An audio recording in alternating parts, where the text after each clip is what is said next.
Hey everyone, you just tuned in to the Grow Wired podcast. I'm your host, Fritz Nelson, and I'm joined by one of the biggest football fans on the planet, Kendall Heisman Fisher. winner, Yeah, Kendall Heisman. Fisher.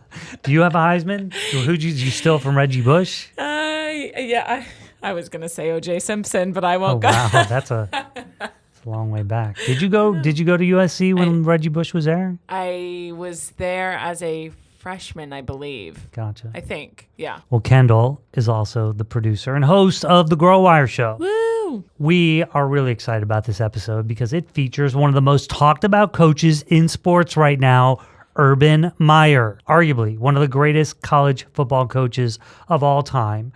Meyer has coached 3 national champions, built winning empires at 3 different schools, coached some of the biggest names in football history, and yet he's also faced his share of ups and downs. We dive into a few big topics with him: the passion for excellence and the drive to win, the strategy to build long-lasting success in business and in sports, and how to manage differing backgrounds and personalities to create a winning culture like he has. And we also talk about some football. Meyer remains authentic and authoritative, and you won't want to miss what he has to say coming up next. Before we get into this episode with Urban Meyer, we want to thank our sponsors over at Hint. If you don't know about Hint yet, their brand is all about making the everyday more enjoyable. It started when Kara Golden, Hint's founder, needed a way to drink more water but wanted flavor without the sugar and sweeteners that come in most drinks, like Gatorade, by the way, which started with the Florida Gators, Florida, coached by Urban Meyer. He was not responsible for Gatorade, by the way. Wait, really? That's where the phrase Gatorade came from? I mean, that's how the name came about? Yeah. It's something with the Florida Gators. I forget the story, but I think we might need to look that up. it's okay. But hey, you look, Gatorade plays a role in certain areas of life, just not for us everyday folk who aren't running a million miles sprinting on the football field. That's right. And sweating. Yes, exactly, and sweating. Well, Kara Golden created Hint Water. It has just a hint of flavor from real fruit essences without any of those added sugars or sweeteners. Everyone at the Grow Wire office is a big fan of Hint Waters. I particularly like the burnt toast and Colgate flavor. I thought maybe for this one you would actually pick a real flavor, and I wasn't going to interrupt you, but here we are. Alas, there is no Colgate flavor or whatever you just burnt said. Toast? Burnt toast. Nope. That you might be having a stroke. I hope that's not the case. I feel like... What about pineapple? Sure. Cherry? Sure. Even their fizz flavors, the ginger? Sure. Come on. Any of those? Sure. All right. Those are all really good. Maybe you could drink them while eating burnt toast and after brushing your teeth with Colgate. Okay. This is not an advertisement for Colgate. Right. Asterisk. A note to our other sponsors. Anyway, Hint Water. Try them out for yourself. Go to hint.co/welcome to get 30% off your first purchase. We also want to make sure you head over to our website for more career advice and business lessons from some of sports' biggest names, including Magic Johnson, who talks about building success in business after basketball, and Shaquille O'Neal, who dives into impactful leadership. We even chatted with another one of football's greatest, Coach Mike Ditka, who discussed his strategy to manage successful teams and successful players on and off the field. And all of that is waiting for you now on growwire.com.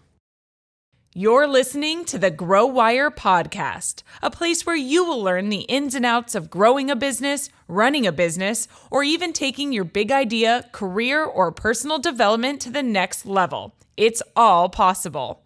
Our host, Fritz Nelson, the editor-in-chief of growwire.com, will take you on an exploration of growth through candid conversations with some of the most brilliant minds in entrepreneurship, entertainment, business development, and more. Whatever your goal, we know you'll walk away with the right tools to help fuel your journey of growth. The first question I want to ask you is, how are you? Like, how's it been being off from coaching football?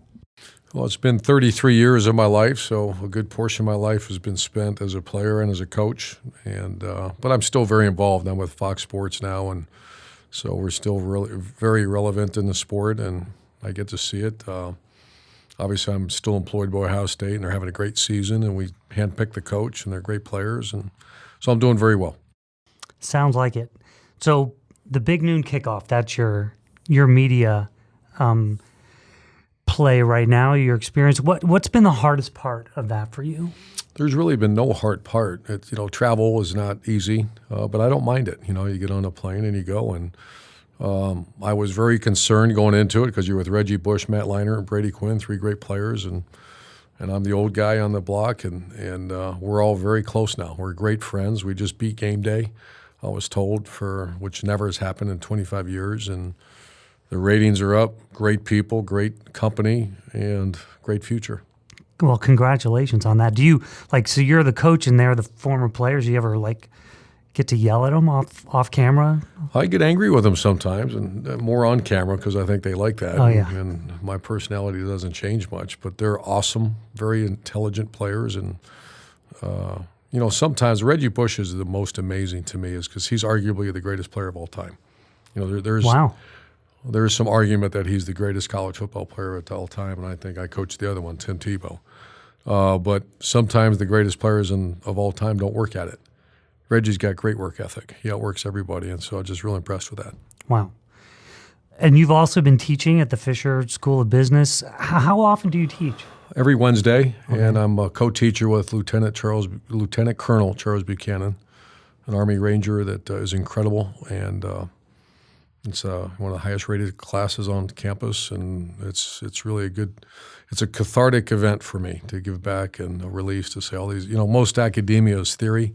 This is all testimony. It's all real. You're talking about a guy that served 3 terms in Afghanistan and a football coach for 33 years that's been in it and through everything, and our students love it. What have you learned from being a teacher? I mean, what's unexpected? Nothing other than it's been fantastic. One of the greatest experiences I have right now, too, is I'm an assistant athletic director, and one of my jobs is to implement the Real Life Wednesday program that we did for football, and that's all about postgraduate opportunities and making sure they're prepared for life after sport. And a couple gals came up to me, 2 rowers actually, and they said, "Coach, we've never been really taught how to be captains, yet we're captains. Would you take," and they presented a plan to me once a month, I'll meet with all captains of all sports at 36 sports, all the captains, about 180, 190 kids. And it's been not mandatory, great attendance, great energy, great dialogue. And that's also been a great moment to say, wait a minute, because my daughter's played volleyball, so it's not just my whole life has been football. Right. I understand all athletes, and I like to think I do. And it's been a really great experience. I learned so much from these athletes. So, there's also this notion of work-life balance, and you got out of coaching to do some of these things as well. And, what would you say to people who are so passionate about what they do and spending so much time, whether it's a business person, somebody in sports, whether they're a kid or a professional, about how to find that balance? I think it's almost impossible. I'd never wanted to become that guy. And the guy is the old guy that maybe has some money or maybe some championship trophies on the wall, and yet he sits back, and you've heard it. We've all heard it. I've missed my kids grow up, and yuck, and I was like, my God, my parents were at every one of my games. They were at every event. And here I am, chasing the dream for myself, and we accomplished it. Yet I did miss a lot of things, and that just ripped my heart out. So, and I've had hundreds and hundreds of dialogue via email or social media or in person about people experience that. I imagine everyone in this room at some point will experience that in your life because you're grinders, you're workers, what's the next event, next thing you have to do, and then all of a sudden you're like, shoot, my kids, my daughter's, has first communion, my daughter's doing something, or I'm missing it, I'm not there, and that hit me deep, and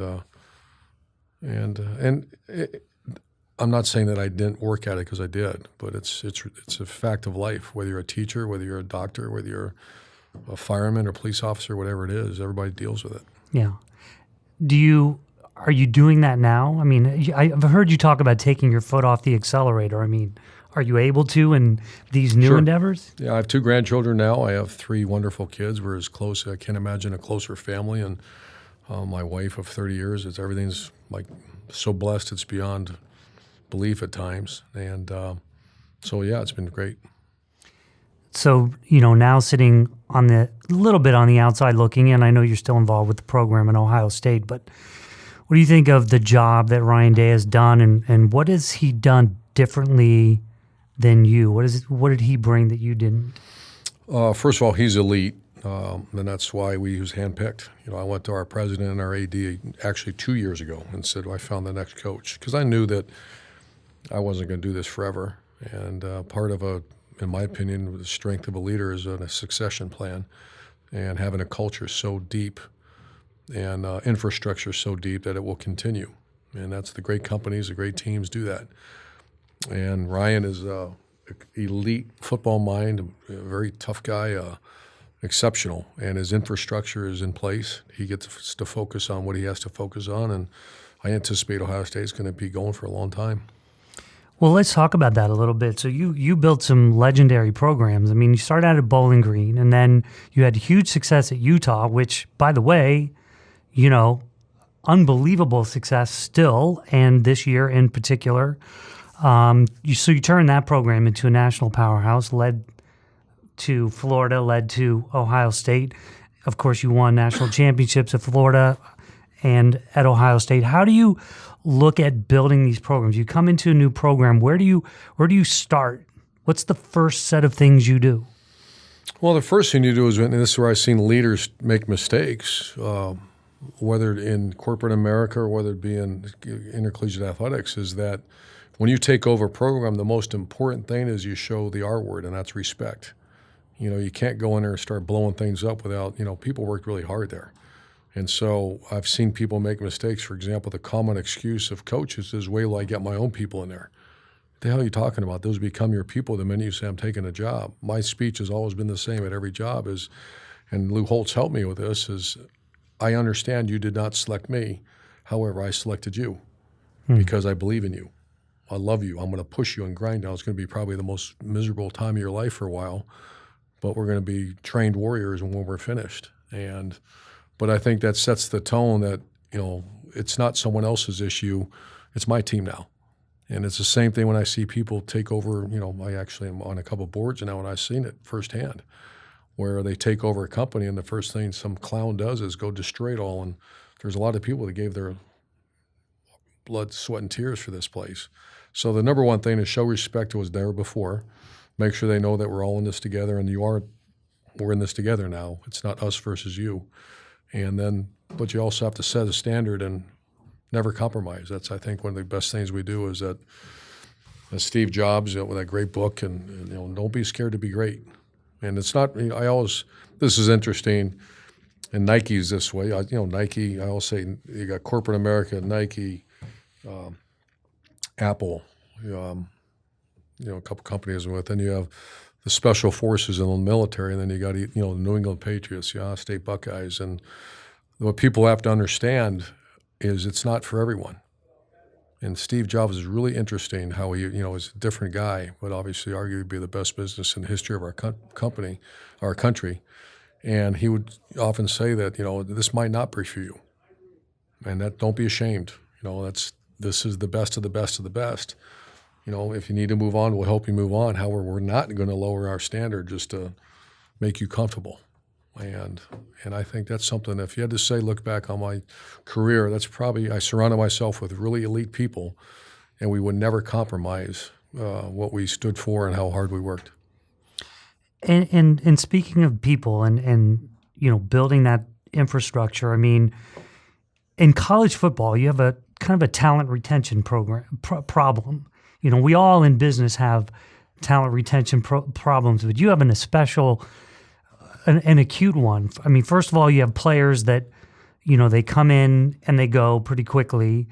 When you left Utah, it's not like you just brought the entire Utah team with you to Florida, right? Some of them were like, oh, we're going to stay and move up, right? So you have to kind of go and find those elite people.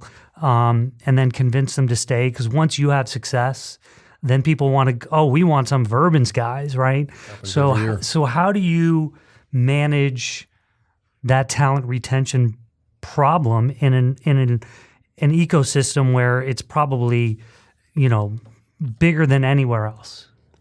I think that's a very hard question. That's a very fair question. And you look at Nick Saban, and I think he's done a marvelous job of that because he's lost coaches. You have a guy like Dabo Swinney where he haven't lost a lot. For some reason, they stay. I happen to lose 2 a year, because everybody wanted our program, and we had excellent coaches. And I haven't always made the great hire. I made good hires, and then every once in a while I made a couple of mistakes, and it set us back a little bit. So that's a very difficult thing. The player part is part of the game. They come for 2-3 years and they leave, and it's heartbreaking. Dwayne Haskins plays for 1 year, and he leaves. And I was shocked when he did that, but it doesn't mean you stop. And culture sustains adversity. It's tested in adversity, and that's what's adversity. Your best player, like Nick Bosa, gets injured last year and never doesn't play, and we still won 13 games. Why? Well, coaches called it a great game. No, that has nothing to do with it. It's this culture sustains and actually thrives in adverse situations, and that's what you do. You have a strong culture, and then a culture is like a flywheel. Someone leaves, someone comes in, but the culture has to remain the same. How do you build that culture? Well, first of all, you have to develop it, and there's 3 characteristics of implementing that. So you have to believe it. It's got to be an objective truth. It can't be subject. It's got to be real, and it's got to be the vision of the CEO. So you got to believe it. You have to sell it. In this world we're in now, back when I was a young person, when the coach said jump, you said how high, and you shut your mouth. Now you have to explain why we're doing it. And you have to sell it. And at the end of the day, you have to demand it. And that means if this doesn't fit your belief system, then you got to move on. And that's non-negotiables. There's some non-negotiables involved. And I think that's probably one of my greatest strengths. Let's talk about it in the context of players. I mean, you're working at the elite levels, and you've got 4-star, 5-star recruits coming beyond the glamour of a program, because there are plenty of glamorous programs. How do you entice that person to come and play in this culture where there's no letting up and the demands are extremely high? Another great question. Transparency, and they have to understand. And in this day and age, there's a lot of, it's called the transfer portal, and people quit and leave. And I think because they're sold a bill of goods, it's not truthful. When we recruited, it was made very clear to them this will be the most difficult, most difficult thing you'll be a part of in your entire life. It's like being a Navy SEAL. It's going to be really rigorous. It's going to be high expectation. Everyone's going to be held accountable. If this fits but you'll be rewarded. You'll probably go to the National Football League because we have a very high production of NFL players, and you'll probably win a ring. If this is what you're looking for, then come on. If you're looking for warm and fuzzy, average, and maybe non-accountability, don't go somewhere else, because that's not what we're all about. And when it comes to staff, like what's your interview process like? If I'm sitting on the other side of the table from you and you're interviewing me for a job, what are you demanding of me? What do you want to know? Well, the functional areas are recruiting, number one, recruiting and intercollegiate athletics. It's all about recruiting. The conversation starts with recruiting and ends with recruiting. It's not scheme or how you're going to outsmart people, because if I have better players, I want to beat you. If you have better players than me, people have a hard time understanding that for some reason. I don't. And you better be an elite recruiter. Your football acumen must be great, but usually by the time you get to Ohio State level, it is great. But the number one and overriding factor of all is, do you deeply care about the people you coach? What are you willing to do to earn that trust of your team that, we're going to push these guys. There's a great saying, you can only push people as far as they trust you. Do you have a track record of developing trust within your unit? Because every team has 9 units, the quarterbacks, the wide receivers, running backs, O-line, D-line, linebackers, whatever. And I go back and I check and ask and do my homework, not on how much football you know, but are you a good recruiter, and do you have power? We call power of the unit. Can you motivate your guys to play for you and play for each other? If you do, those are my best coaches, and I've had phenomenal coaches. And how do they, when you get these 4- and 5-star recruits, and some of them come in and they don't play, and they're used to their entire life, they've been told that they're great because they are great, and then they get there and they're with other elite players, and some of them And I know you had this at Ohio State at the quarterback position for a while too. Like, how do you manage that, that breaking of that shell around them that says it may or may not happen for you? These are great questions, and it's all about transparency. If I recruit you and say, I promise you're going to start or play as a freshman, I have never said that in my life because I don't know. We have really good players here. And I promise you one thing, and it's an opportunity to go compete. And if you're the better player, you'll play. I don't care if you're a freshman or not. So we've never really had that many issues with that. Same with parents. I've had a few, but, I used to tell the parents, unless you're calling me to wish me happy birthday or something or check on my kids or grandkids, don't call me about playing time for your kid because we're going to play the best player. And everybody kind of knows that. That's part of the culture. It's not high school nonsense where mommy's going to call me. Don't do that. Come here, work really hard, and you get a chance to play. Yeah. And you're also bringing together kids from diverse backgrounds, geographies, different levels, and you have them in this environment for such a short period of time. What can we learn from how you've managed that and how you make it work so well, so quickly? I love that one. The one great thing, and I learned this at a young age about intercollegiate athletics, in 4th and 1, I call it. Everybody has a 4th and 1. And there's a narrative out there in society that makes me sick. And that's about, it matters if you're black, white, orange, green, yellow, or that you're Jewish, Christian, Muslim. I can promise you on 4th down and 1, I don't care what you are. Yeah. And same thing about this ACT and SAT score. I mean, I'm opposed to that. Sure, I think it's I don't think it's the end all. I think that's a great measuring stick. But are you kidding me that that's going to be you have a kid that's a captain or a girl that's a captain of a volleyball team. She's also big time in community service. She's a great leader, but she scores a 26, and some person that does nothing scores a 33, and she's better than her. I'd take the other one. And because I want leadership, I want connection, I want someone to provide value and not just someone that studies all the time. And once again, I'm not devaluing intelligence, but those, sometimes the narratives out there in society right now where I can't, it's unbelievable. It wasn't that way when I was younger. And I'm from Cleveland, Ohio, I guess. Just, hey, grab a hand and let's go stop them on 4th down and 1. And we'll figure out afterwards what's going on. We're all in this together. And that's why there's no boundaries to me in athletics. And for some reason, society wants you to believe there's boundaries, and there shouldn't be any. Yeah. I like that, though, 4th and 1. I think we could apply that beyond the football. Do you imagine the world would be like if everybody just said, hey, let's just go do, I'm going to hire the most qualified. I don't care, man, woman, what you do when you're private, I don't care. Right. Let's get the job done. We all have a mission to do here. Let's go do it. And imagine if our politicians felt that way and just, Yeah, it's 4th and 1. We have a you know what, though? It's just too much common sense. Yeah. Or I can promise you people making decisions haven't been in 4th and 1. Yeah. No, that's a good point. I want to also ask you about leadership among players and how that emerges. Is it always the best player? I mean, what do you find makes the greatest leaders among your players? The most real, and that is people that are genuine. No, your greatest player is absolutely not. A matter of fact, I would find that maybe there's a minimal correlation to that. Now, I'd say your hardest workers are your best leaders most of the time. And people say, is leadership born or can you make them? Yes, you can do both. And you recruit it, you condone it, you work at it, you develop it, and we spend an inordinate amount of time developing leadership because that's, to me, the missing. It's not a difference maker, it's the difference maker.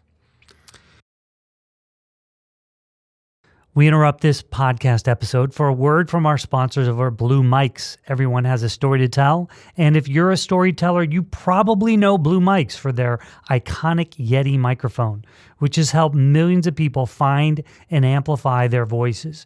If you're thinking about creating your own podcast, recording some voiceovers, gaming, practicing your sports announcer voice like I do, or even preaching on the streets, you need to check out Blue's new YetiCaster, the complete mic and boom arm system ready to connect to your laptop, bringing the ultimate broadcast studio setup to your home or office. That's what we use here at the Grow Wire Santa Monica studios, and we really do enjoy recording with them. To get your hands on one of these setups, Visit bluedesigns.com and use the code podcast at checkout for a special price.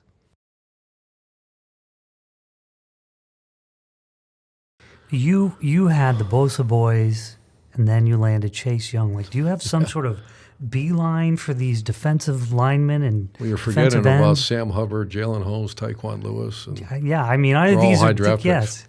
I mean, how do you just know how to spot these people? What's the deal? Well, I think we understand the value of a great defense. I think it's the guy that can. You've seen it right now. Chase Young's the best player in football, and Nick Bosa last year was the best player in football, and then Joey Bosa before him, and then Sam Hubbard, Taekwon Lewis. You know, we have had a great run. And what do you? I mean, we talked a little bit about Utah and Florida, and those programs have remained elite after you've been gone.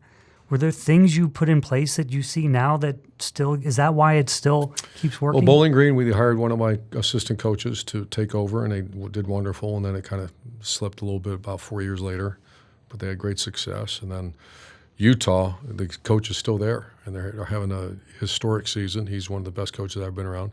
Florida went through a hard time, and now they've hired one of my former coaches, Dan Mullen, and they're doing excellent. And he's an excellent coach. And then Ohio State's, even got stronger. So it's, I'd like to think that we put a nice infrastructure in place and a culture of compliance, a culture of hard work. And I love to see when they have great success. Here's one other question I had about managing players is when you have a player like a Tim Tebow or any of the guys that you've coached that have been, Heisman candidates, how do you start to balance the Heisman run versus the need for the team to achieve? We discussed that first of all with the individual and then as a team, and that will never get in the way. That's something I watch very closely, and you try to create a culture where first of all they're very happy for the person that's in the running for it. But that will never get in the way of, and think about the guys I've had, Dwayne Haskins and Tim Tebow and, J.T. Barrett, Braxton Miller, I can go on, and Alex Smith finished in the number 3 in Heisman, and those are all as good of people as I've ever been around. They certainly understood that wasn't their award, that was a team award. Right. I want to switch topics for a little bit and just ask kind of as you look at the game a little bit more from the outside, how should we as fans, as parents, as friends think about concussions? Do you think we've made progress? Is there more that we can do? I think there's always more that you can do. I have a different perspective because I've coached for 33 years, but I also had a son that I did not allow play tackle football till 7th grade. He was little. I'm not saying that's not bad, but my guy was not ready. And then my wife sat me, one day I was in passing, she said, I don't want Nate to play football. And I almost fell out.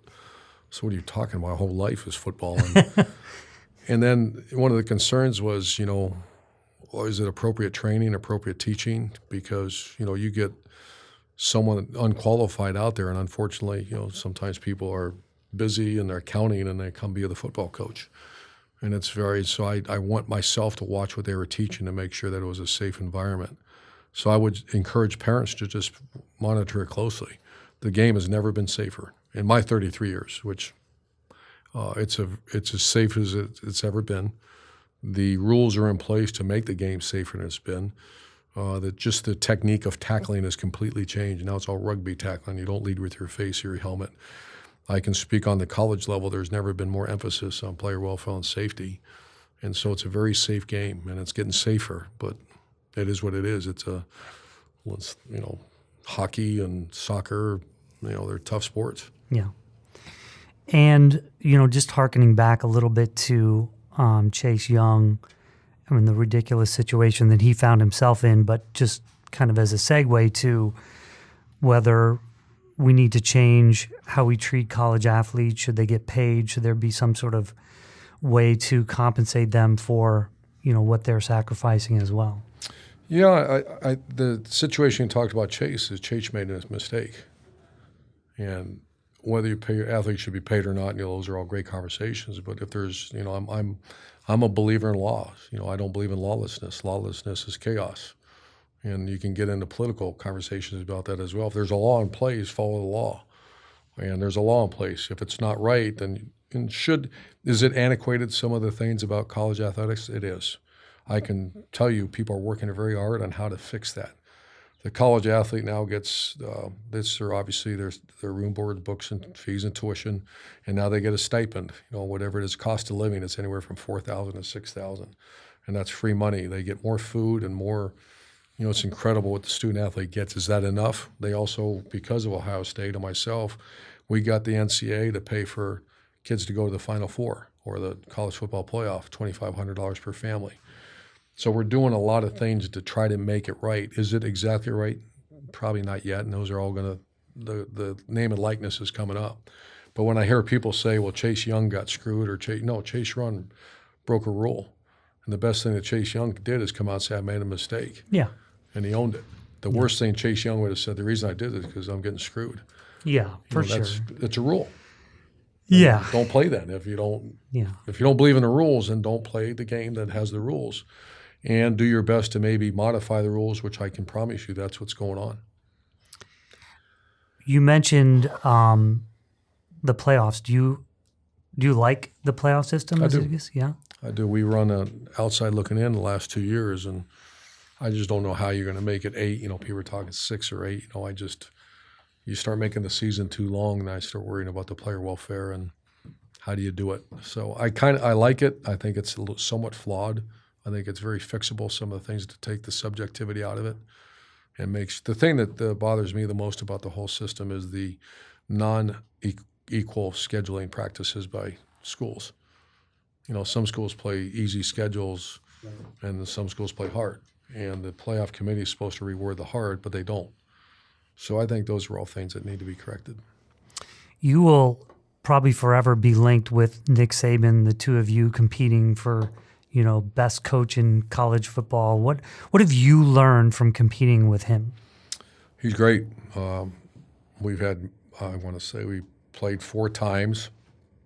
Who's counting? But it's a street fight every time you play a Nick Saban team. And I'm friends with him. We talk football. We talk about what the best interest of. He really cares about the game. He really cares about his players. And I just got a lot of respect for him. But we've had some great battles. Do you think that Jim Harbaugh will ever beat Ohio State before he leaves Michigan? I don't know. I sat from the broadcasting arena this year, and it wasn't close. And I don't know. I grew up in that rivalry. I grew up in a Bo Schembechler, Woody Hayes, in the 70s, and that game. I coached in it 7 times, and I tell you, I don't know if I breathed the entire game because you just can't lose it. But it's just so one-sided now. I don't know. Yeah, maybe if his brother joins him. I want to end kind of back a little bit where we started on the kind of work-life balance issue. And when I watch some of the best coaches on the sideline, when I watch Nick Saban, when I watch, all of them, it looks like they're not having a good time. Were you having a good time? Where was the fun? Was there fun? Man, you do a nice job. Early in my career, I probably had more fun. When the fear of losing overcomes the joy of winning and the competition. And I have some colleagues where you deal with that. Mac Brown and I remember sat down, and you create this beast. And when you create a beast, what you have to do? You have to feed it. Yeah. And unfortunately, your feet, we go 13-1 last year, win the Rose Bowl, Big Ten championship back-to-back, and beat the mess out of a rival. And, it's just kind of you guys did okay. What happened? Like, what happened?